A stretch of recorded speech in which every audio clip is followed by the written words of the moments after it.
Mayor সাহেব যিনি আমাদের ট্যাক্সের টাকায় লালবাতি করে ঘুরে বেড়াচ্ছেন, নীলবাতি করে ঘুরে বেড়াচ্ছেন, তিনি দাওয়াতে ইসলামের কথা বলছেন এবং সংখ্যালঘু থেকে সংখ্যাগুরু হয়ে যাওয়ার স্বপ্ন দেখছেন। কি কি বলছেন মেয়র সাহেব শুনুন একবার। আল্লাহ সেই রহমত যাদের দেননি এবং একজনকেও যদি আমরা ঈমান দিতে পারি তাহলে আমাদের জান্নাতের পথ একেবারে সুরক্ষিত হয়ে যাবে।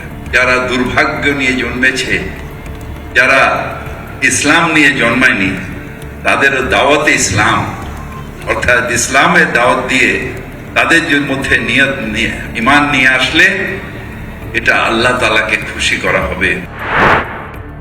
आज भी कलकत्ता हाई कोर्ट से लेके सुप्रीम कोर्ट तक हाथ में गिना 2-4 ठो माइनॉरिटी कम्युनिटी के जज है। क्यों? क्योंकि हमें उस काबिल बनाया नहीं गया इतना दिन तक जहां पर हम जस्टिस दे सके, और इसे कोई सी लिए नहीं।